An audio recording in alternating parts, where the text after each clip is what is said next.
Welcome to Know and Grow. We have a special guest today, Nathan Wiley, and he's going to share with us the news that he received. It's very important, and it's going to make a major shift in his life. We were originally going to talk about cognitive warfare and things like that, but because of this major news, we're going to shift it today and talk about what his news is and how it's affecting those around him and what he might be able to do about it or might not be able to do about it.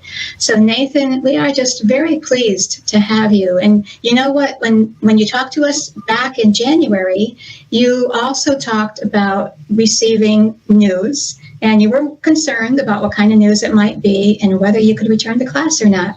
But you were able to return to class and get in that semester. But now it's time for a new semester, and you received some news, and I want you to share that with us. Welcome to Know and Grow, Nathan.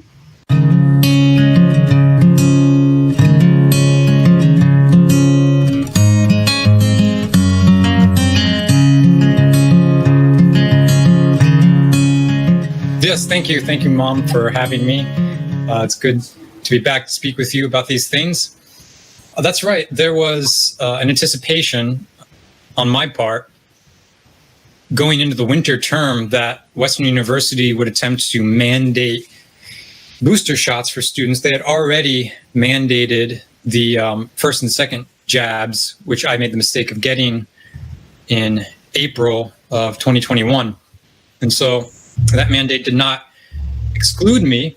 It made me very uncomfortable, and I attended classes with the express purpose of arguing against the mandates, obviously to learn too, but I happened to have classes where that came up as a topic related to the themes of the courses, and so I was able to make my case in class. Turns out that Western University kept its students holding our collective breath all the way up until it was not this past Monday, but the Monday prior. I guess that would be the 22nd of August, that they released a delayed update, which was promised for August 8th. And that update was no surprise to me in that it did go ahead and mandate booster shots. Western is unique in their decision to mandate booster shots for everyone on campus. There are some notable exceptions, which I could mention later, but more or less everyone is required to get boosted. This is the only school in Canada that is making such a requirement. We're also expected to be masked indoors. University of Toronto had preceded the Western decision with a decision to mandate booster shots only for in-residence students. And so this decision from the University of Toronto was met with some backlash. However, the decision by Western University was met with significantly more backlash, and the topic was trending all last week on social media, and a protest was organized for this past Saturday. And so I'll leave it at that. That's the news in short. Well, Nathan, it sounds like there's not a lot of logic, because I just read something from the university's website, and it says, starting September 1st, 2022, Western requires medical grade ASTM level 3 masks indoors in instructional spaces for degree credit courses, such as classrooms, labs, and seminar rooms, and may be required for large indoor events. Like you must be masked in a certain situation because the virus might be there, but in another situation, maybe or maybe not, you might have to be masked because maybe or maybe not, the virus might be there. So there just doesn't seem to be a lot of logic in how they're handling it. And in even the vaccinations, I know you'll probably be telling us about numerous studies that are showing I'll let you explain it, what you think about what the studies are showing about all that. Back to you. There is a kind of logic, and it's the logic of pathology.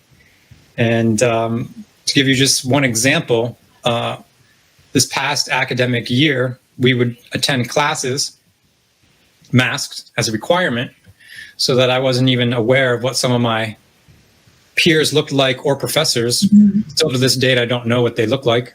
Some of them, most of them I do, because most of them are my friends. And so, for example, after class, then we'd go to the grad club also on campus. And the ritual which defies logic, is to order your beverage or your food, whatever you would like at the grad club, mask on, and then proceed to the table. And once your posterior touches the seat, then you are permitted, according to the cultural ritual, to remove your mask. However, if you decide you'd like to go to the bathroom or to order something else, at the counter, you should put your mask on and before you stand up.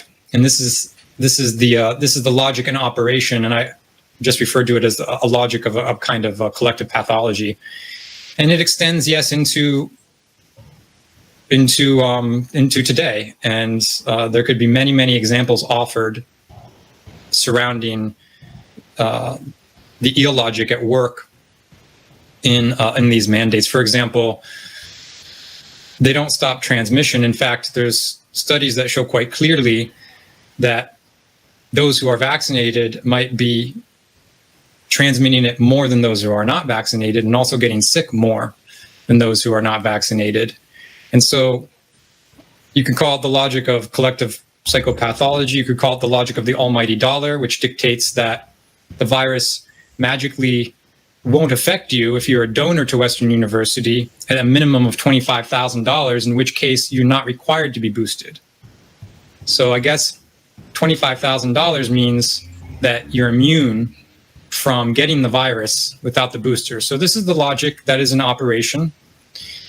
And it makes you question whether or not you're getting an education at a university where this kind of logic or illogic is operating. Did I understand that right, that the $25,000 can be used to purchase a fake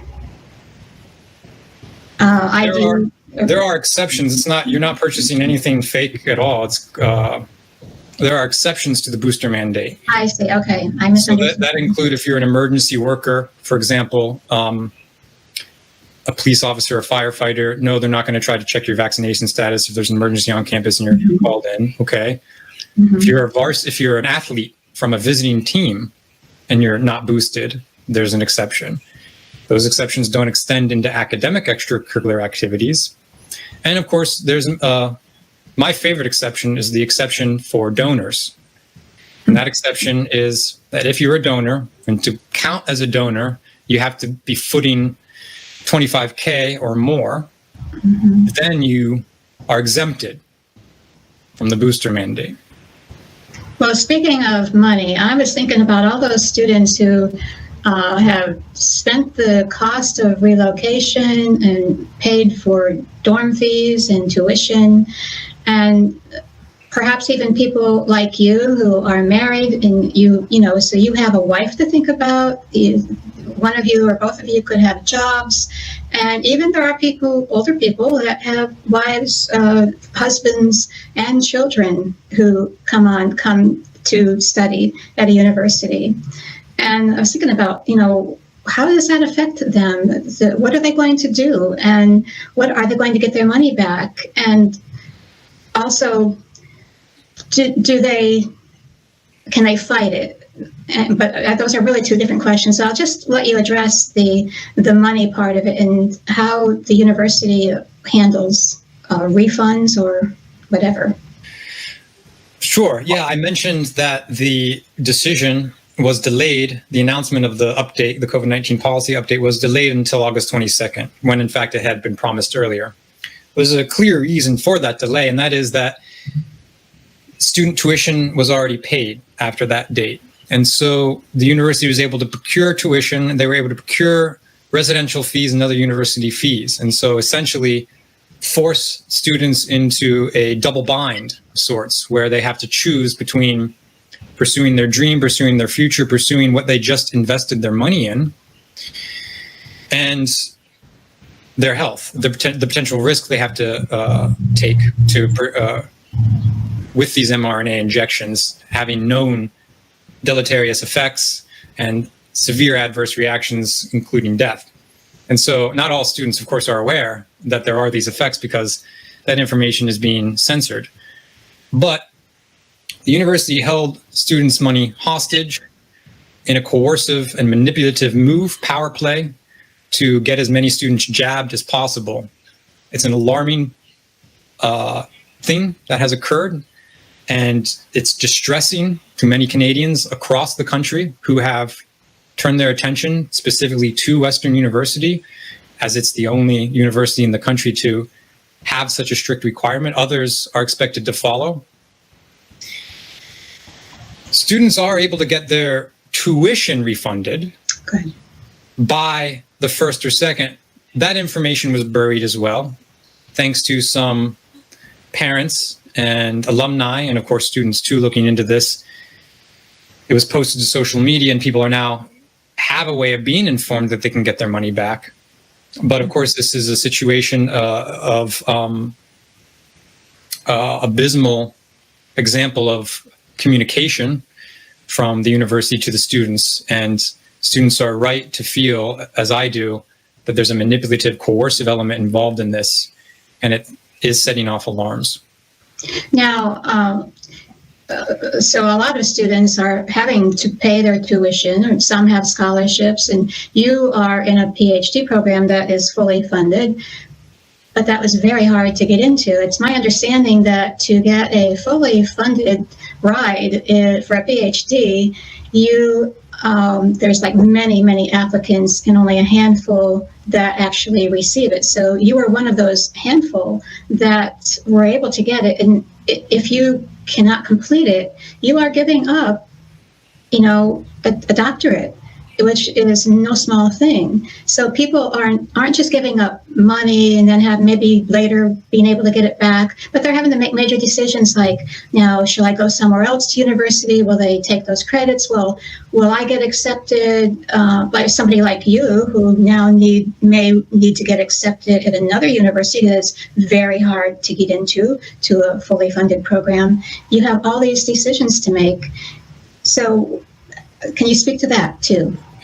Sure. One explanation that could be provided for the reason behind the illogic of these mandates, which are illogical from a public health perspective, is that they do make sense from alternative perspectives. For example, if the university and the economic system, power brokers that back the university in this decision wanted to exclude a certain type of student from access to their resources, to their credentials, things like degrees, then this would be a very effective way of doing that.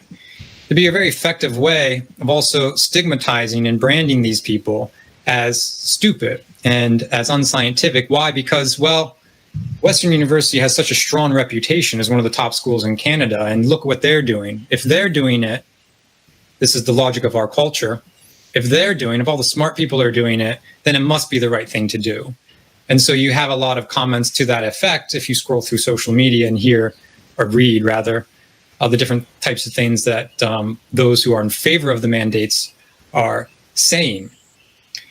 And so it makes sense if we're talking about the creation of a political class, or rather a political underclass, that results from these types of mandates being put in place and the propaganda around them to create a perception that they're, for example, safe and effective, and that they're the smart thing to do and the right thing to do. Well, now you're coming to us from London, Ontario. I'm coming from the States, and I see that this is what I heard, that the Ivy League colleges here in the States, the United States of America, that is, are requiring boosters. But that, again, sort of like what you're saying, it's to give the effect that smart people take all the vaccinations and all the boosters. That's because, if they do it in the Ivy League schools, that means the smart people are doing it. So I hear that, and I saw, I don't know if it was Facebook or Twitter, a lady put out, I think she's heading up an organization actually to fight this, that, she asked a questionnaire, were you forced to take the vaccination? And I think there might be another question, but one of them was, did you feel coerced to take it in order, to continue classes? And so many students that maybe you had no idea, they didn't say anything about it, maybe they didn't speak up, but they felt coerced, and they really would have rather not have taken it. So when a student is asked that question and provided with the opportunity to answer anonymously, those do seem to be the results. Why won't they speak up? Well, there's peer pressure, basically. Incredible peer pressure. If you've been admitted into an Ivy League institution, then everything you've been brought up to believe tells you that this is the greatest opportunity you could be offered, and you'd be an idiot to sacrifice that opportunity. And so students are understandably wanting to, they're understandably confused. They're understandably scared. And fortunately, that's not all students. For example, there's a contingency at Western University that organized a protest under the hashtag Enough is Enough, where we gathered live on Western University campus this past Saturday. These are a collection of very healthy, eloquent, intelligent students who led this organizing effort. It was joined by alumni and other Western affiliates and faculty. I don't think there were very many faculty. I don't think I spoke to any faculty, though there might have been faculty there. And so some students are speaking out, and when those students speak out, they're very clear that we're speaking out for all of you, for everyone. And we are creating a safe place for anyone who wants to also join us and speak out. And so this is an initial effort, the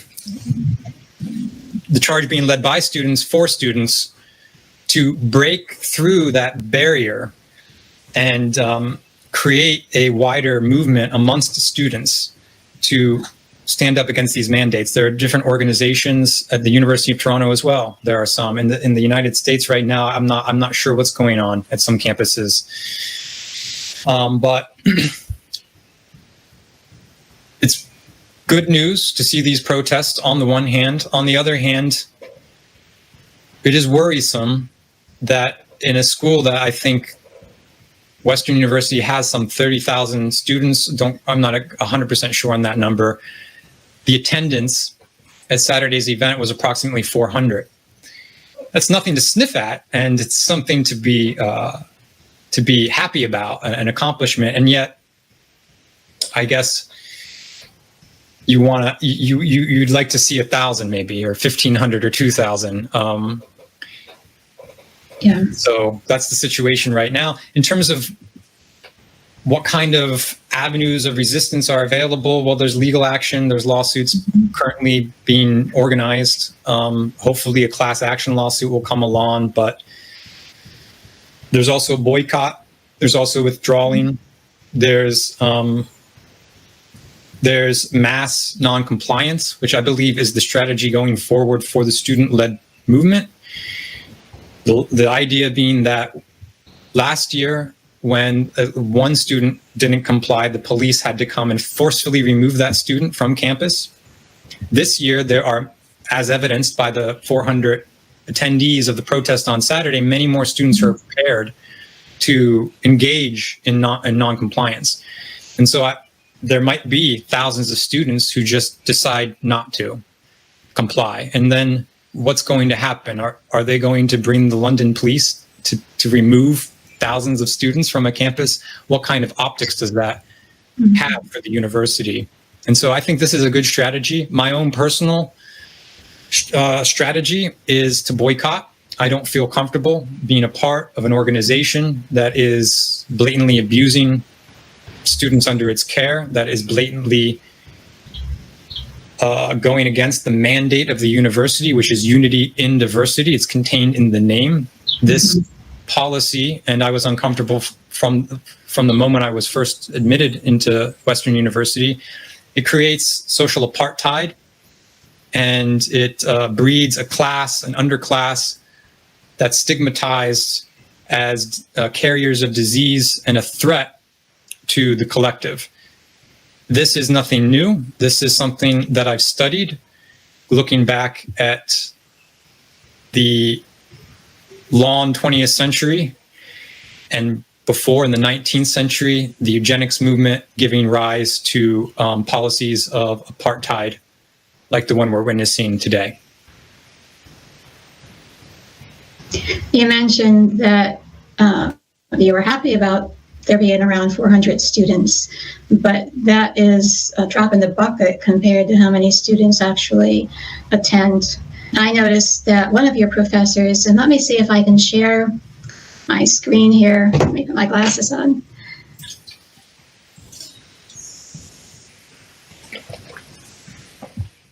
Can you see that, Nathan? No, I don't see anything different. You don't see anything. So maybe that feature is not working for me. Let me just read it. It just came out, I think it was today. Yes, today. It says, Western must explain rationale for COVID booster mandates. But they quote one of your professors, and his name is Maxwell Smith. But when you look at who he is, he also is a member of the World Health Organization's Ethics and COVID-19 Working Group and the Public Health Agency of Canada's Public Health Ethics Consultative Group. That's a long name. So, you've got professors. Okay, let me get back here. All right. I'm sorry that didn't share with you. But if you have professors like that who are involved with the WHO, it sounds like it's almost concrete what's going to happen with those who are in charge. But I'm sure there are some professors who don't agree, or who maybe are fine with vaccinations, but they don't agree that they should be forced. This Maxwell character is not one of my professors personally. Mm-hmm. He's a professor at Western. I've never heard of him. Are there professors at Western who are against the mandate? Sure. Do I know personally any of them? Absolutely not. In fact, the faculty, it is widely speculated, and the speculations are proved by the silence when inquiries are sent. And I've sent inquiries to Human Resources. I've also sent inquiries to the acting director of my program. But the speculation is that the faculty used their negotiating power with the union to put these mandates in place. In other words, the faculty wanted the mandates in place so that they could feel safe. This is consistent with everything that I heard from all of my professors over the past year, each of them having expressed at one time or another that they felt that those who chose not to undergo, and they didn't express it in this terms, these are my terms, those who chose not to undergo an experimental mRNA application on their bodies were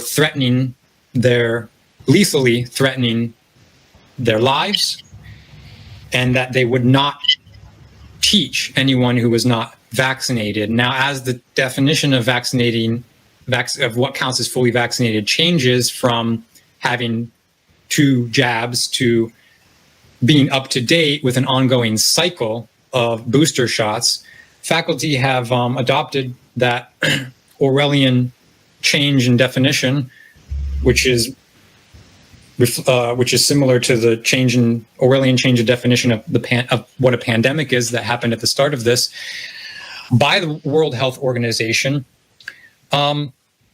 This Maxwell character is an ethicist associated with the World Health Organization. That's not necessarily a conflict of interest unless you have reason to think that the World Health Organization is an organization that's committed to something other than world health. If you don't think that, then there's no conflict of interest there. However, there are clear conflict of interests. As some of the Saturday's protesters pointed out, the Western University receives funding from the Bill and Melinda Gates Foundation. They also receive public funding from Health Canada. They also have a team of scientists who work on mRNA vaccines. These are all conflicts of interest. Insofar as Health Canada and the Canadian government are committed to a transhumanist project that you can read about in a government-published white paper titled Exploring the Biodigital Convergence, which is to say exploring a future in which human biology merges with artificial intelligence and nanotechnologies in order to create a transhuman species. The government of Canada is very much interested and invested in such a project. So these are all conflicts of interests that protesters have pointed out.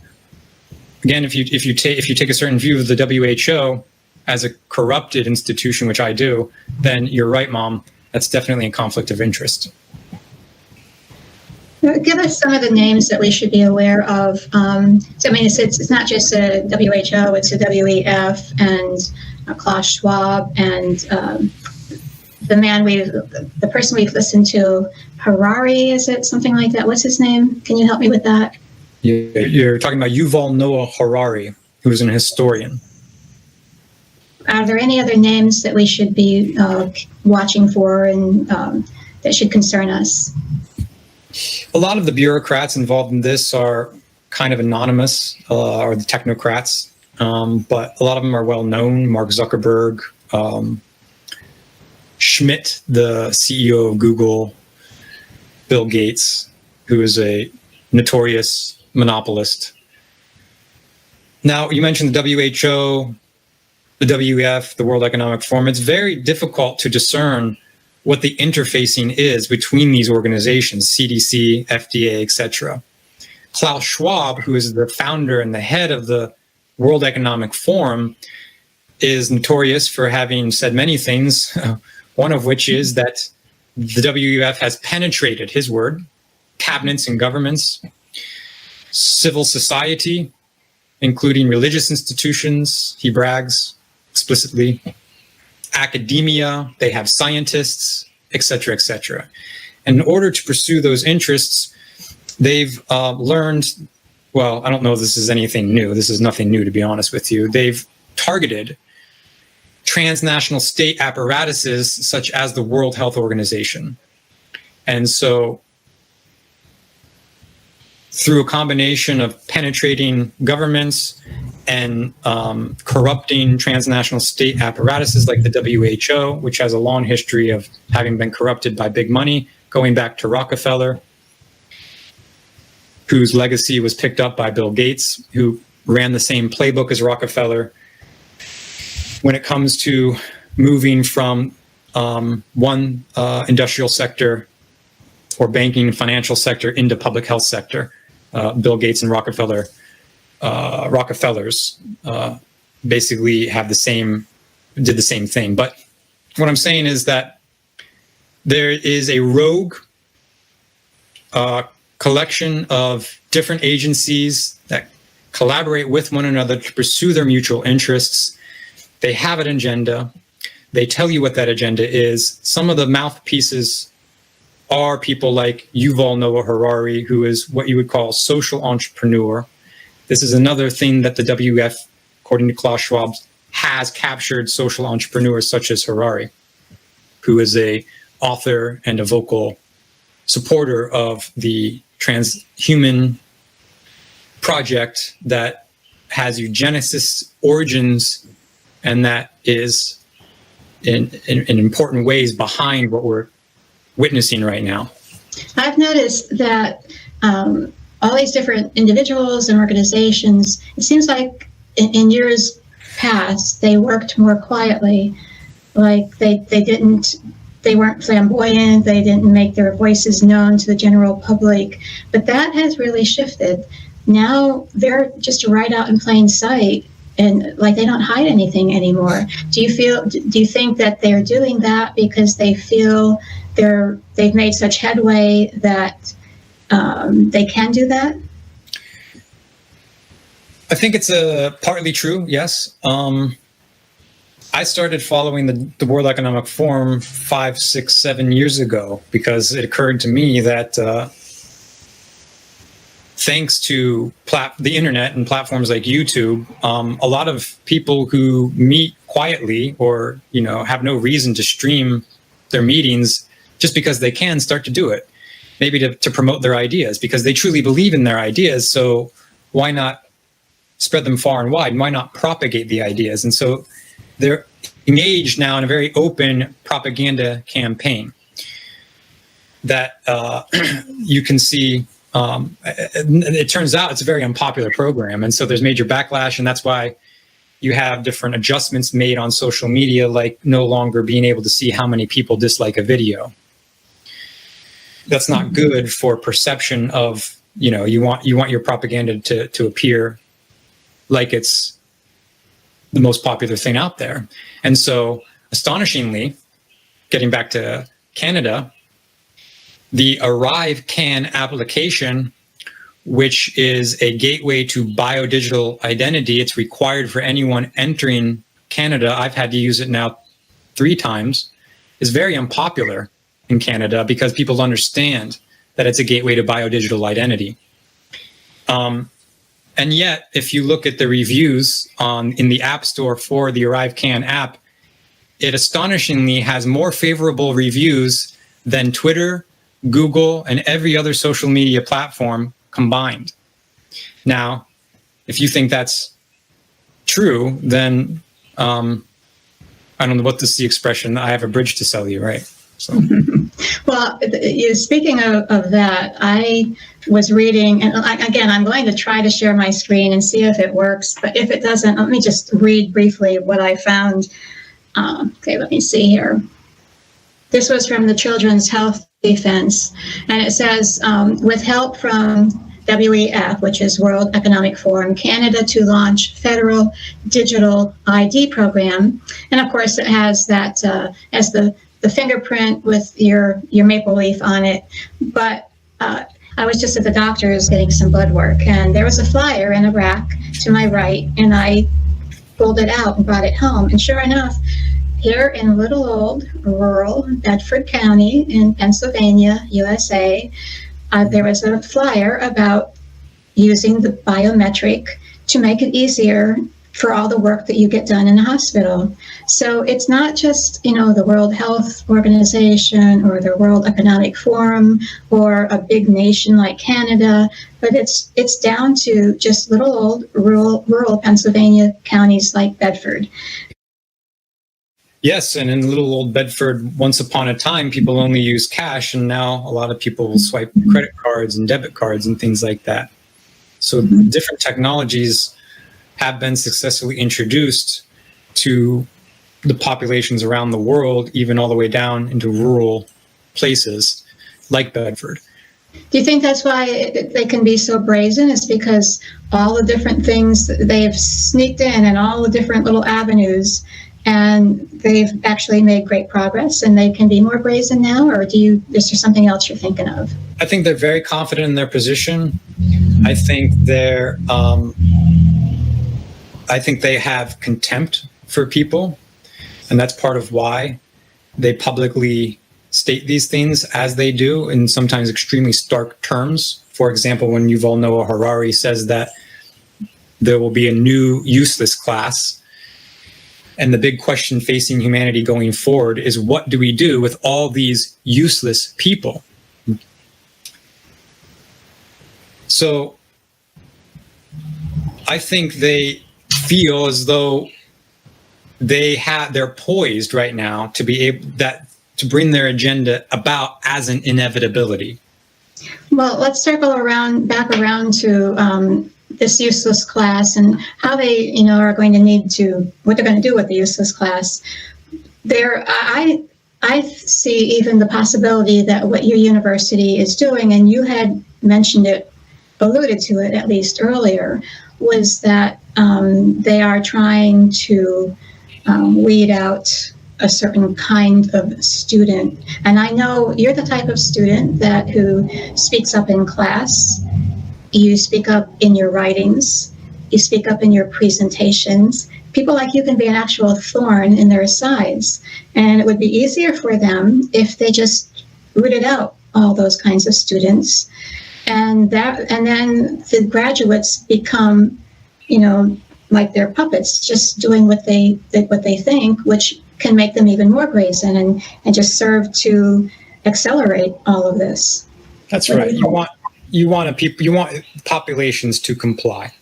Mm-hmm. You want them to be easy to manage, and those who are presenting a nuisance, well, something has to be done about them.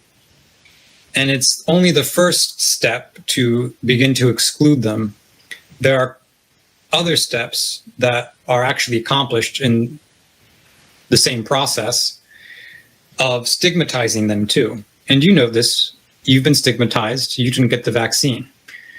And so there's a process of creating a class that will ultimately act as a scapegoat. And you ask, what do they plan to do? That's you've all know Harari's question. What do we do with these people?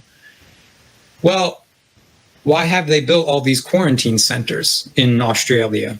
Why has the Canadian government invested millions of dollars into quarantine facilities for just a single, pandemic that is over? You have to start to question why these facilities are being built and what their purpose might become. Okay, I just saw this. Exclusively, Trudeau is installing weapons armories, interrogation rooms for Ministry of Climate Change. So I don't know if you've heard that or not. These issues have captured the imagination of the global public and are being used as Trojan horses in order to legitimate totalitarian overreach on the part of these bad actors. Okay. Now, Nate, you not only have to monitor what's happening with the mandates in your university, but you're also having to monitor what's happening at the border. Can you tell us why you have to monitor the border policies?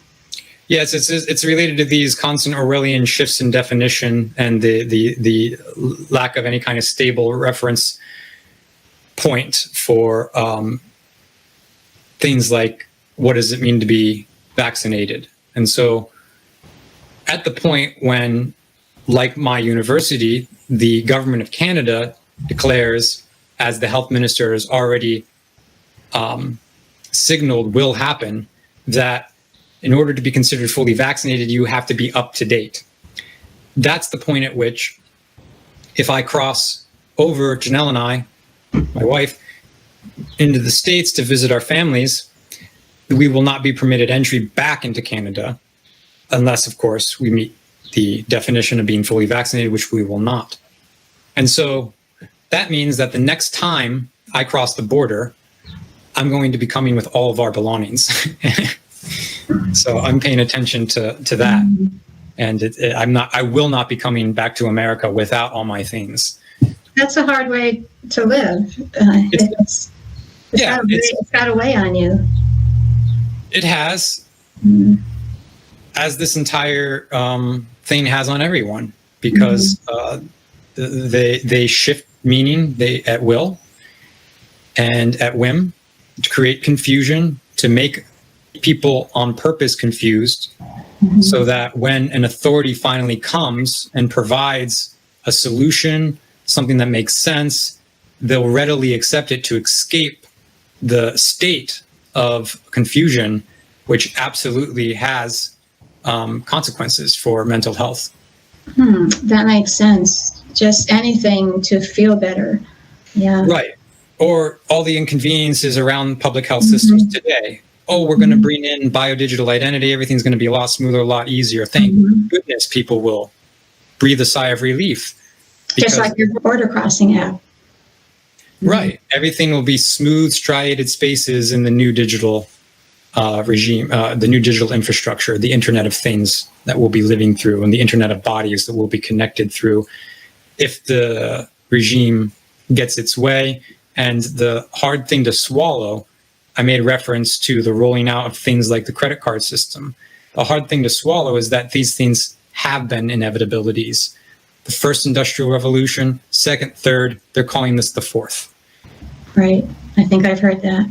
Do you think your university will back down? I do not think they will back down. No. I think the divide will grow. And I think that I don't know what to expect necessarily in Canada. Mm-hmm. I talked to Julie Ponesse at the demonstration on Saturday. She was the final speaker, and I lingered around so I could have a little chat with her. And she said that as a Canadian, I expressed my concern. I told her I was American. I do have the option of returning to America. And she said, you know what it's like in Canada now. Of course, it's bad in the U.S. too. Mm-hmm. But you have pockets of resistance in the United States. And in general, this is my opinion, the American citizenry is far more unruly than the Canadian citizenry. And so I don't know if I take that as a compliment or not. I meant it as a compliment. I'm just joking. But I did hear that Canadians are just very, very nice people, a little more on the passive side, not lazy or anything, just so easy to get along with, that maybe that makes it easier for them to be compliant. Do you think? I don't know. I mean, I'm not. That's not a put down for Canadians at all. I mean, in fact, I'm praising them. They sound like they're really, really nice people. They are really nice. They're great people, and Canada would be a kind of a dream place for me, honestly, if it weren't for these things that are going on right now. Because the pace of life is slower. People enjoy their leisure time more, and there's more public festivals, there's more public spaces. And yet, at the same time, these terrible things are happening in Canada. They're happening everywhere. So Canada is no exception. Canada is a little bit further along because it's a Commonwealth country, former part of the British Empire. And the imperial mechanisms of control are laid more deeply in Canada, New Zealand, and Australia than they are in the United States. Okay. So that's why all three of those have... we've watched kind of in horror at what's happened in those three countries, but that's why. Okay. And the United States is part of what's called the Five Eyes, and the Five Eyes intelligence community does collaborate. UK being the fifth, they do collaborate, and they do weave in and out of these other organizations that we've been discussing. Where do you see this all going, and what do we need to do to resist? Speak up is an important thing, and it's also really important how you speak up. The divide is growing here in Canada. People who are part of the resistance are understandably very frustrated, and you often see that frustration getting expressed. It's of paramount importance that we maintain calm, we maintain our reason, and most important, that we maintain a sunny and friendly and inclusive disposition towards those who disagree with us. That's important because that's ultimately what gets people and speaks to people. There's a moral dimension here that needs to be cultivated. I have my own example of this with my orientation last September, when I met some others in my cohort and we were socializing around the table, and it was expressed by a friend, someone who's become a friend, how much this person hates the unvaccinated, can't stand them, hates them, his word. And so I asked why, and he said some things, I don't remember what, and I just suggested that maybe he listened to his friend. I should add that he has a friend who's an anti-vaxxer. Well, that mere suggestion, delivered calmly, as simple as it is, had a piercing effect on others that were at the table. I remember another student said, wait a minute, so you're suggesting that you listen to your friend even though he has these unacceptable ideas. You could see the moment where there was a pierce that happened.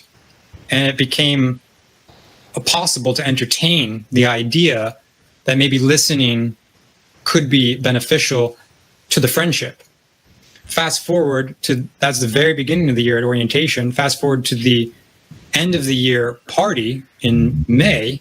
This person came up to me and told me that basically he had changed sides, and that his friend, who it turns out is a Christian, is such a nice person.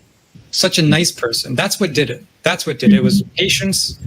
It was friendliness. It was acceptance. It was not othering them the way that they are part of a mass psychosis, you could call it, that requires an othering of, as it turns out in this case, the unvaccinated. That's one thing I really appreciate and admire in you, Nathan. I see all different sides of an issue and how they demean one another.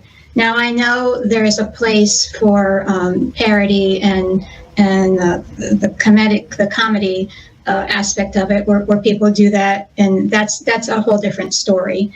And I like Awaken with JP, what he does. But for just the average person, just demeaning another person, it doesn't win them at all, and it can divide friendships.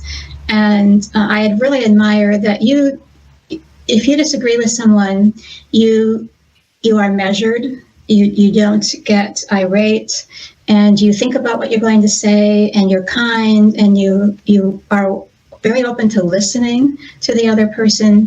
And I think we can all take a lesson from that. And sometimes I can get just a little, I might not always say the right things. We all get frustrated. Yeah, yes. I get frustrated, but I really appreciate how you handle this when you speak to people.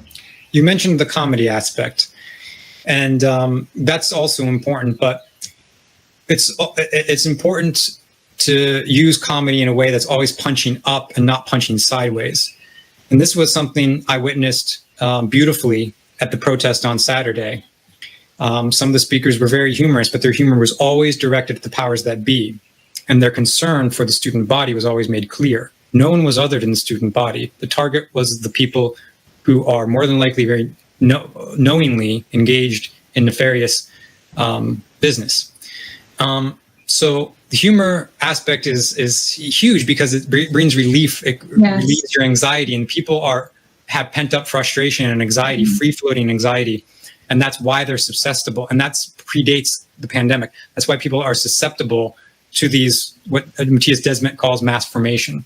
And so that humor is a really important tool, but try to always make the humor punching up. And you can make it about the ridiculous policies, the illogical policies and whatnot, but in the context always of respect for the other person. I try to always respect everyone I engage with is in a different place with this. That's the first thing I remind myself. I don't know where this friend is, that friend is, even this professor, that professor. So I always try to meet them where they are, get a feel for where they are, what I can say, what I can't say. This has been very beneficial, Nathan, and we will want to have you on again. Thank you again for being with us. This is Know and Grow. You can't live what you don't know. And this has been Nathan Wiley, and we're signing off now. You take care. Bye-bye. You too. Thanks, Mom. Bye-bye.